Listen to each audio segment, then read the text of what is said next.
Today we'd like to recommend a fresh plate of pan-fried fragments of silicon.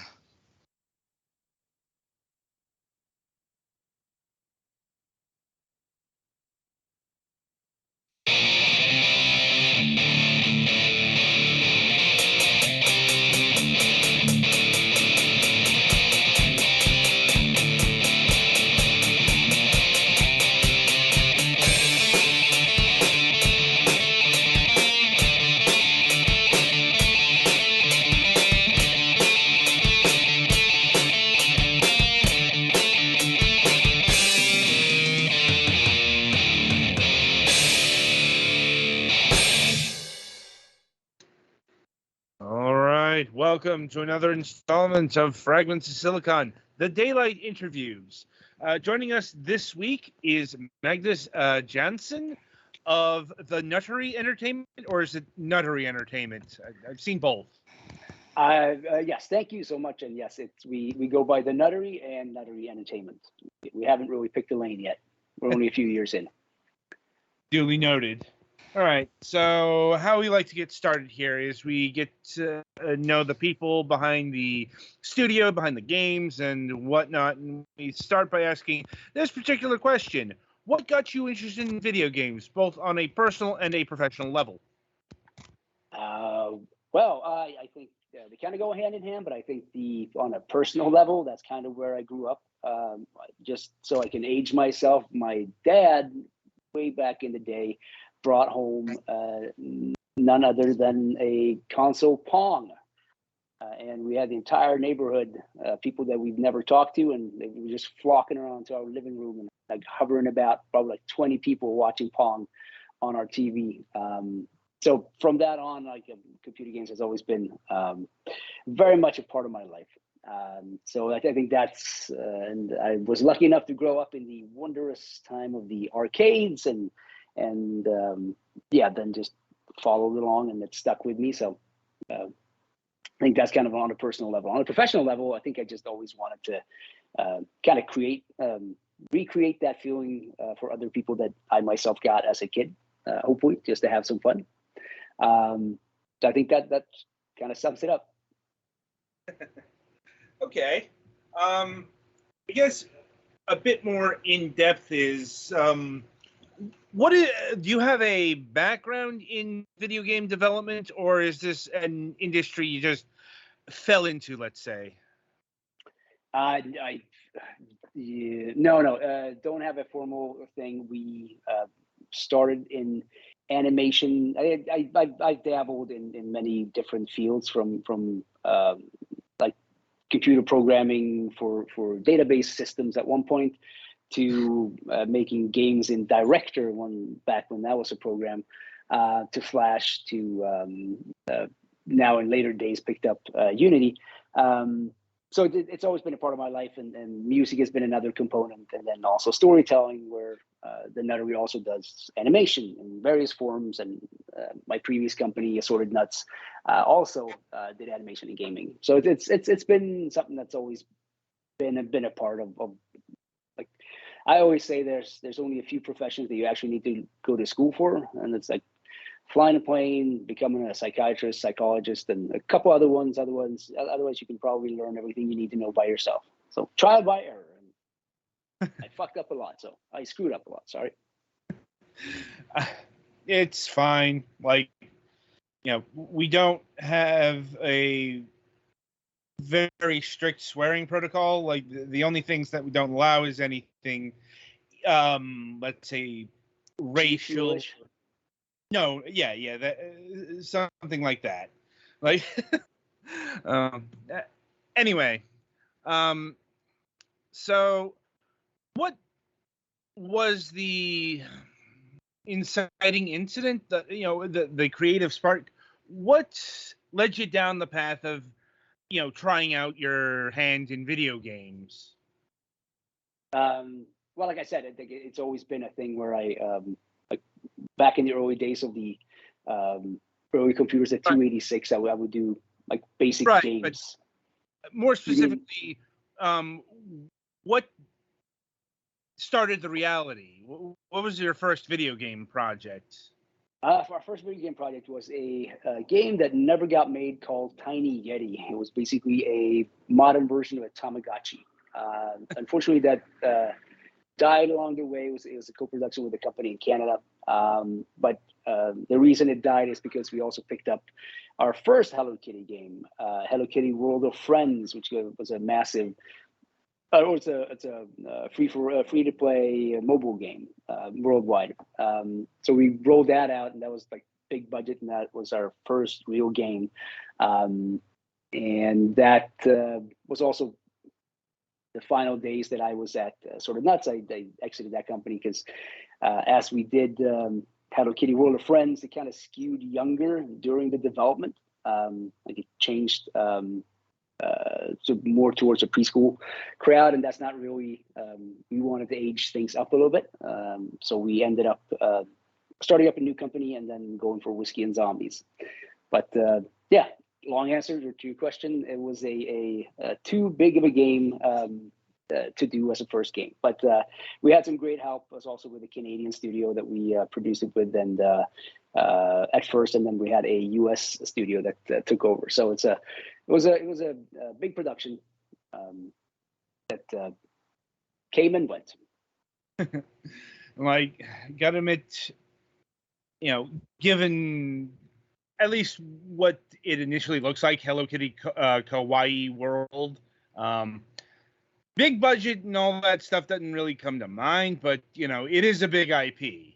Like, yeah. So the game that I was referring to was Hello Kitty World of Friends. So it came out maybe it's so it was like 7-8 years ago. So Kawaii World of Friends, we're mainly just an executive producer on. So it's not really our game.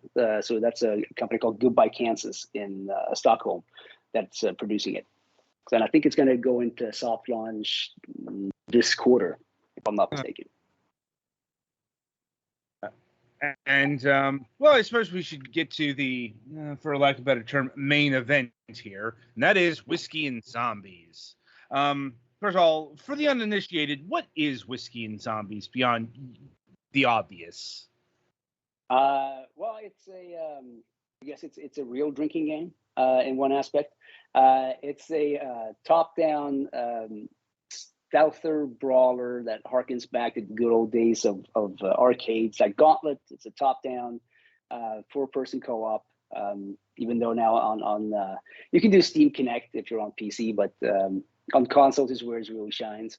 Yeah, we just wanted to create a really fun game that you can play with friends, and we always the way it came about was we had the idea of doing a game set in the South, and we kind of married our two at the time favorite things, like drinking whiskey, getting drunk, and then zombies. And I was always been amazed that in whatever you're watching, like The Walking Dead or whatever, whenever people see a zombie, their first thing is not to do a shot of something, which I've done a shot for a lot less than the end of the world. So I always felt like that would be a good premise for a game. So that's kind of how this came about. So, and that's why their redneck moonshine, the Louisiana sledgehammer, is what is so strong and so foul that it actually kills the virus. So in the game, you got to stay drunk to stay alive. Gotta admit, that's an actual unique twist on the zombie formula, if nothing else. Like, yeah, a little bit, yeah.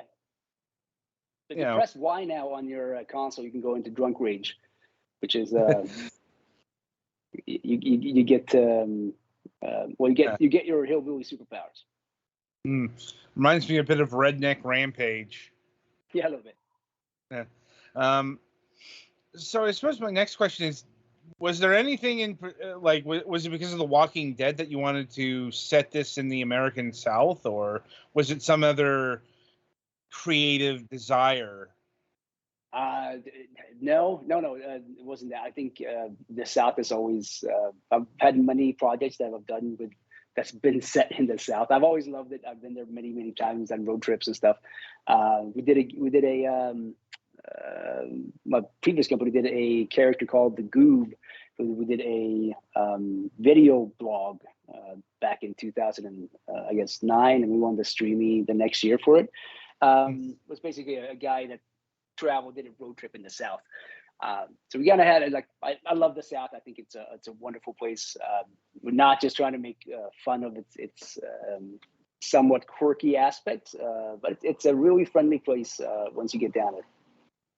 So I think that was part of it. Plus, it's gritty if you look at the right places. It's gritty and it's shitty, and it has a nice vibe that's very inviting to an apocalypse. It kind of looks like it already. I'm like, yeah, it does depend on where you go. I'm like, I mean, that's like Mississippi, Alabama, like not so much. South, yeah. And I suppose, did you get any feedback from actual Southerners about this game? Like, did you get like emails, one way or another about the use of the setting? Yeah. We did. A couple thought we were making fun of them, but when the most people we talked to, especially, we did a lot of Comic Cons when we did. I wouldn't say that we did open development, but we went to a 5 or 6 different Comic Cons where we would showcase the game and then basically go up into a hotel room and then like fix shit or try new shit, and almost like an A/B testing per day, and then walk down and then try it the next day. So we got a lot of people from the South looking at it, and so we did try to get some feedback. So we didn't want to piss off too many people. Fair enough. Like, I know it can be a sensitive subject since I am in the South. Not really from it, but I'm in Florida now, and Where in Florida? Tampa area. All right. Like, and yeah, this kind of thing can be a sore spot with people. Yeah. Well, I mean, Florida. If you go north of Florida, like Jacksonville, but then moving towards Tallahassee or whatever, like, yeah, sure, you get into some South, and then crossing over to Florida or Georgia, then like you can get into some grittier places. Oh yeah, I'm like, but anyway, so going with the footage that we have on display right here, I should note that like you brought up Gauntlet, and that is a good game to bring up, because I think when people see a game like this in like today's world, they automatically think it's a twin stick shooter. But I couldn't say that this is one of those, at least not in the classic sense of the word. Like, you're not constantly shooting and stuff like that. No. There's the further you progress, the harder it gets, and especially multiplayer. Like the level of difficulty will increase. So right. Like the more you play it, it will go on. But I agree with you. This format is usually these days it's more of a twin stick shooter, or something. And zombie games are certainly no stranger to twin stick shooters. Like I made a game with zombies, or Burn Zombie Burn immediately come to mind.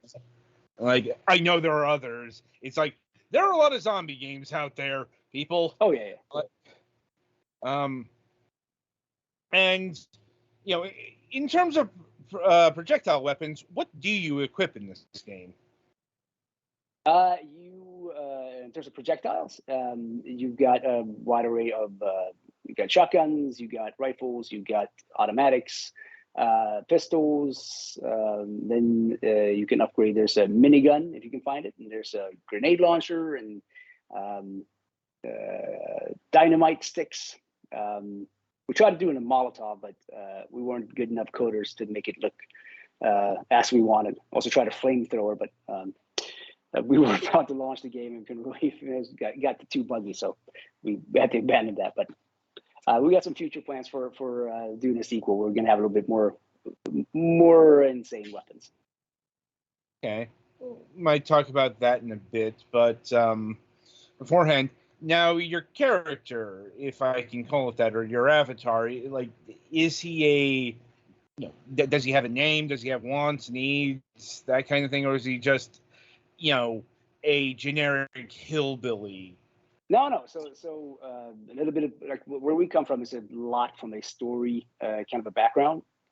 So we developed the story around the characters beforehand. So it's really a story about family and the troubles that and the trials and tribulations, but also the wonderfulness of family. So you play as a in terms of a 4-person co-op as a family. You play as the McCrearys, and the McCrearys are they're a bunch of redneck bootleggers. They have their place in the bayou in the south of Louisiana. And they've now made it into what this first place is called New Roads, where they realize they're in the middle of a zombie apocalypse. But lucky for them, their moonshine, which is so foul, I think it was on the back of the bottles that we created. I think it's been in their family for ages and ages, but the original recipe killed a bunch of people because it was so toxic. That a local surgeon likened the damage to the brain like being bludgeoned by a sledgehammer. So it was deemed the Louisiana sledgehammer by the press, and then they picked it up because they figured it was a brand name. So that's their brand name that they're peddling, and so now they have to backtrack the entire family and try to pick up their alcohol as they go back that they delivered. So you play as a family, and Hank, as you're playing Hank McCreary right now, he is the new head of the family. You can also play as Grandpa, who's like the if you have someone that watches a lot of Fox News, this would be the guy. Grandpa is the even he's like if one American network and Fox News had a baby, he would think that was too liberal, that channel. And then you have the big cousin, Jethro, a bit slow, can carry a lot more, doesn't complain, does have a problem with the alcohol. It takes too much for him to get drunk. Hank is kind of he's a middling kind of a player, whereas Grandpa, all the other players, when they drink, they get unsteady, they'll pass out, their aim is not as good.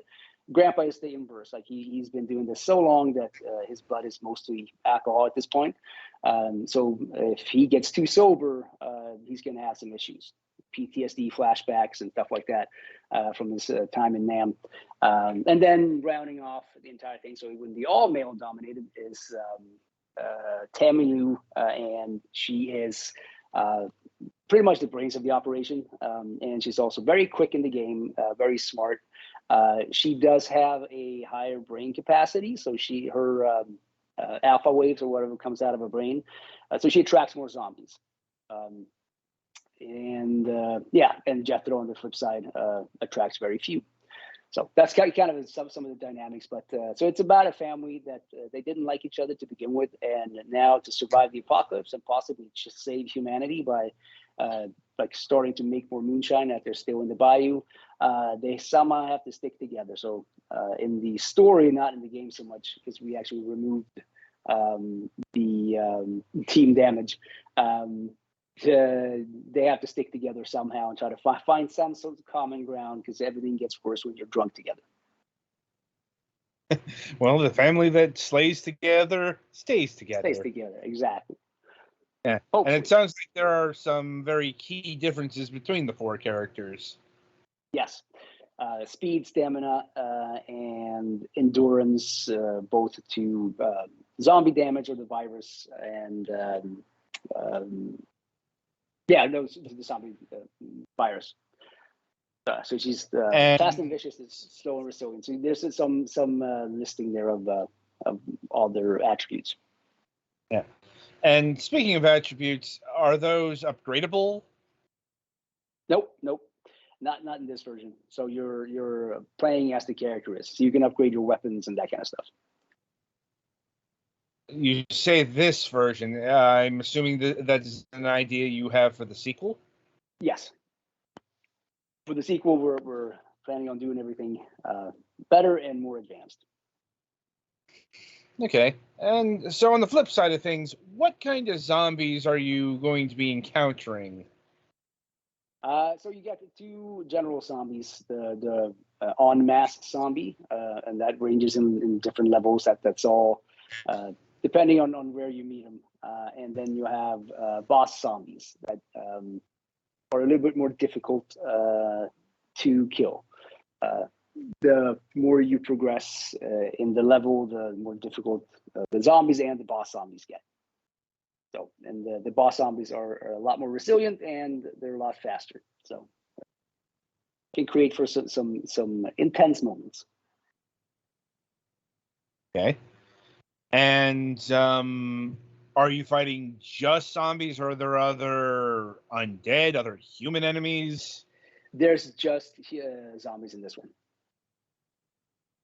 Okay. So the entire world has terms. So, well, I mean, the biggest problem is going to be in the 4-person co-op, or if you play 2 people, resources are scant. So you will have to scavenge a bit and make do in terms of making it to the end.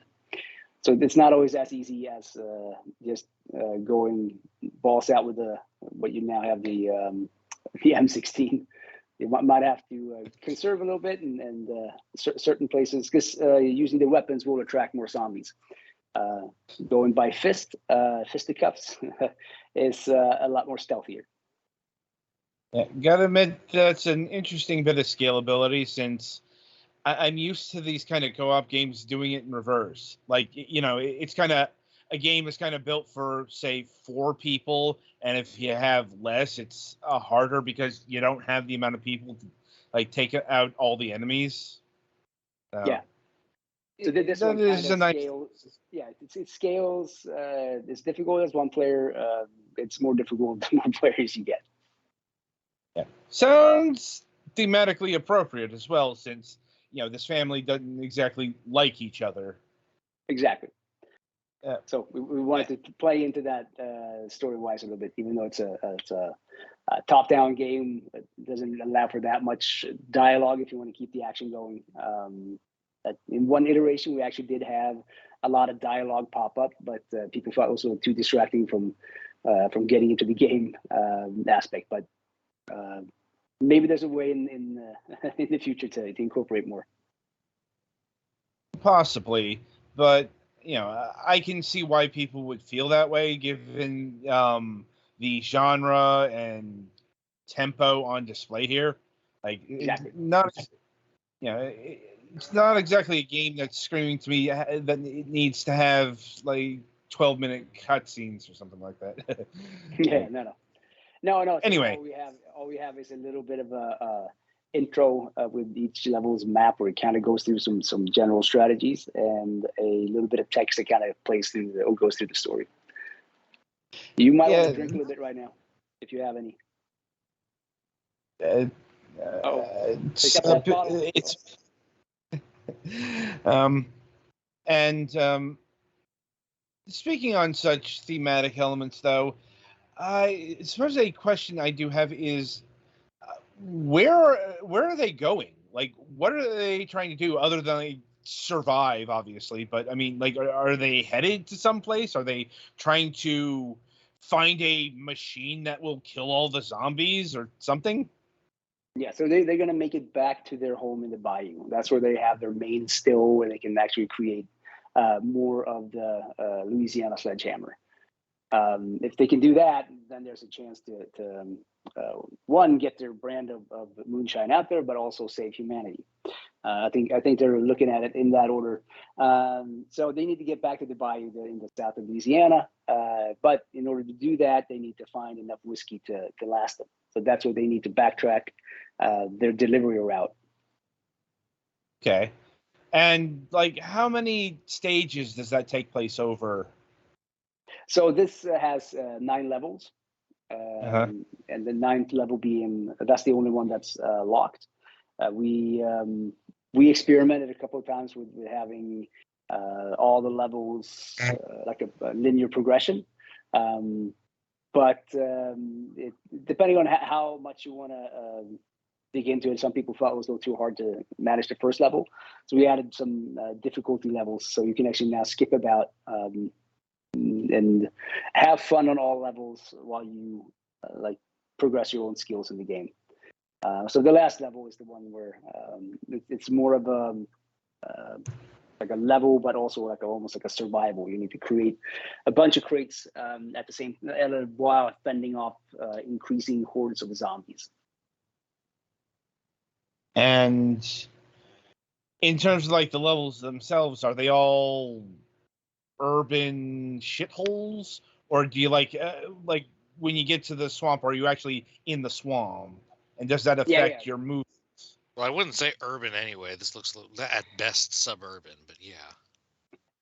Yeah. So New Roads is an actual town in Louisiana that we're starting this in, and then all the places kind of exist. We did a road trip just to research where we wanted to have these guys go, but so this level right now. So there are some puzzle, if you will, mechanics to it that you're going to have to try to figure out how to holy shit.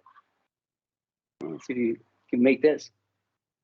So how to get past this level. So it kind of requires like trying to figure out a good way to do it. It's like you're out of ammo. Oh, I mean, anyway. Yep. So you mentioned earlier that you made this for consoles. I believe the PlayStation 4 and the Xbox One specifically. And PlayStation 5 as well. Okay, and furthermore, you mentioned you seem to indicate that you had some problems with the PC version of this game. No, that was our first. That's the one that we did, and then okay. We've never done any console ports, so we figured instead of ripping our hair out and trying to do it, we figured we'll bring in some professionals. So we signed with Jansson. It's a publisher, game maker out of Barcelona, Spain. So they did a great job on doing the port. Yeah, we've covered some games of theirs in our review segments. And how did that collaboration go? It went well. I mean, they handled all the heavy lifting on the thing. All we had to do was kind of update a couple of assets that we messed up that were a little too heavy, but otherwise they did all the work. Okay. And I'm guessing it worked out rather well. It came out. I think maybe it was our perhaps shitty coding at times that made it. That gave it a bit of a delay where perhaps it was not as optimized for the older consoles. Where we're on a PC, we can just throw whatever we want in terms of hardware and resources at it. So we didn't have that limitation, but. Sorry, I'm watching the game here as I'm talking, so I get into it.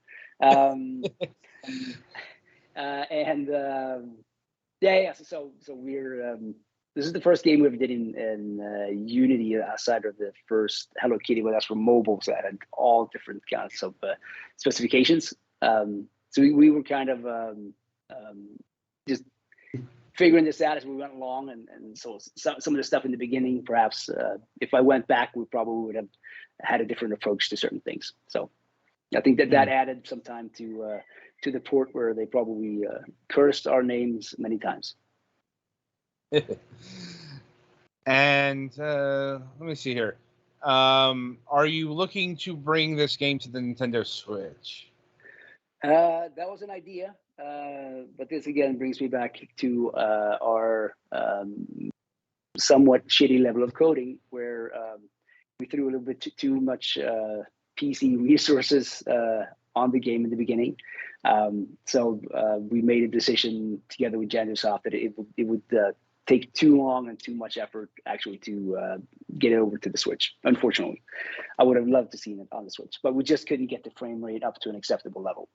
It would play, but it just wouldn't be. It was like hovering around just under 30 frames per second, and that doesn't really feel like that's the level you want to be at.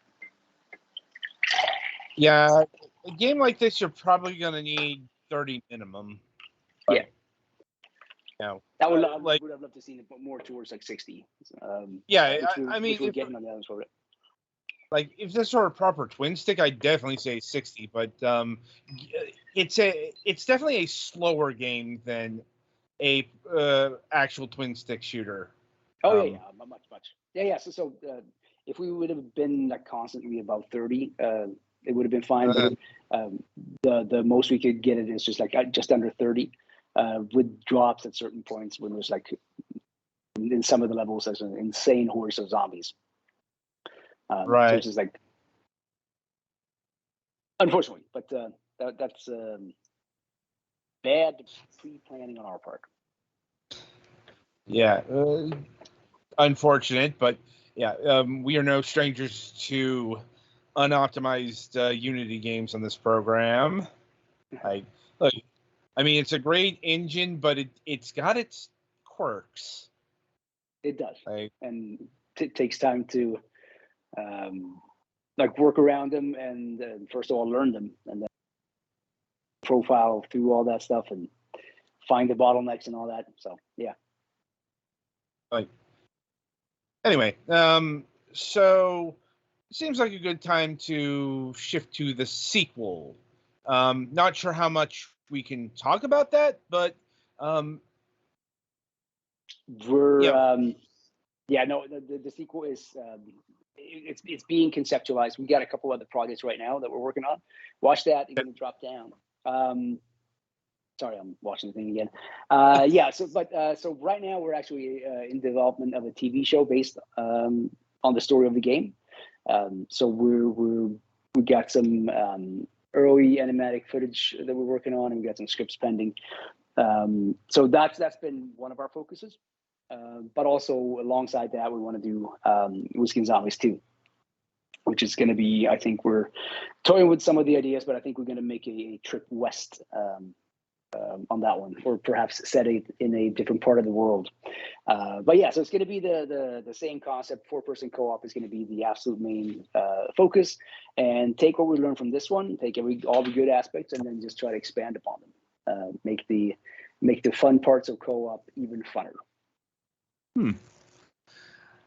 Well, yeah, certainly we would like to hear more on Whiskey and Zombies 2 when it, let's say gets much further along in development, since conceptualization phase, there's just literally not a lot to talk about. No, so when I mean conceptualization, we were doing initial tests on certain, like we want to have a lot more destruction and a lot more player interaction. So you'll be able to toss each other.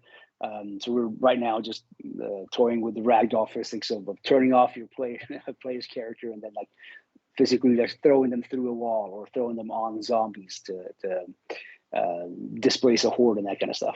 So those are the kind of the upgrades that we want to make. So when I say conceptualization, we're just doing early tests that hopefully we can make look better, and then if we have the resources and time and inclination, make again like an open development to share a lot more in the process of making it and get feedback early, because we did have a lot of fun doing the Comic-Cons and having people play the game.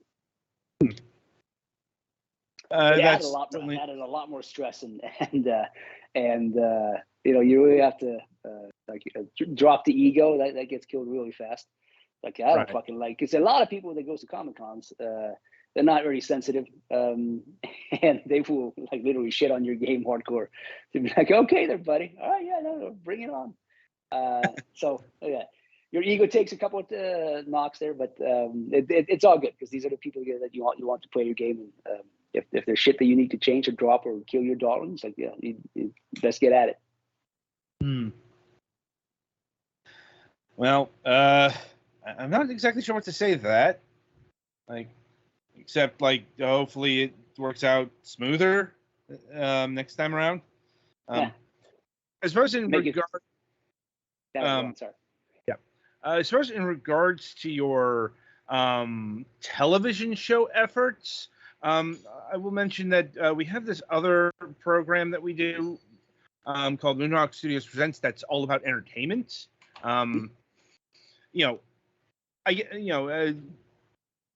extending an invitation to you personally might be an issue because that broadcasts every Wednesday at 11 o'clock p.m. Eastern time, which is like really early in the morning in Sweden. Like, but if you have somebody who's based in North America, we could probably work something out there. Yeah, we do, but I also have a 6-month-old daughter, so 5 a.m. is not a problem. Okay. I mean, I suppose we could have you on in say 2 weeks. I think. Yeah, about 2 weeks is when we need a guest. Like, Yeah, you said Wednesdays, right? yeah, Wednesday every Wednesdays at 11 p.m. It's all right. So, right. We'll I'll pick look at my this up. schedule, but Yeah. that We was super fun. Yeah, we can adjust weeks if needed, but I'm just more laying down the general time that we do that program, and it's also that's about the only time we can do that program because the cast is literally twice as large. Okay, gotcha. It's difficult to coordinate 6, 7 schedules. Like, Yeah, plus Mac is in Arizona and nocturnal there, so yeah, we need something that hits. If he's the main host, we need something that works for his schedule. Yeah. Are you guys doing anything for Comic-Con San Diego? Potentially some of our members might be doing that. That's way out of anyone here. None of us live near the West Coast. Right. Anyway, in regards to this interview, though, I will see if my colleagues here have any further questions for you on Whiskeys and Zombies or Whiskeys and Zombies 2. I think I'm good. Likewise, I piped up when I had the one thing. All right then. Magnus, once again, I want to thank you for taking time out of your schedule and being with us here today. It was lovely talking about Whiskey and Zombies, and I look forward to talking about all of the animation projects you've got in the works. Because there's a couple here. Like, we have a few, and we have a couple pending that are not game and but TV and other media that actually pertains to some old school classic gaming IPs and stuff that we're if it happens, and I'll probably have a better indication at that point, be super excited to talk about. Indeed. So anyway, so look for not necessarily part 2 of this interview. It's going to be, a discussion on the TV entertainment aspects of Nuttery Entertainment in 2 weeks or so, pending final schedulization. But in the meantime, I shall wish you good gaming. Yeah. Thank you guys for having me. It's been super fun and to reminisce a little bit, and hopefully I didn't talk too much. No, you did well. Anyway, we got to let our theme music play. Okay, there you go. Happy Friday.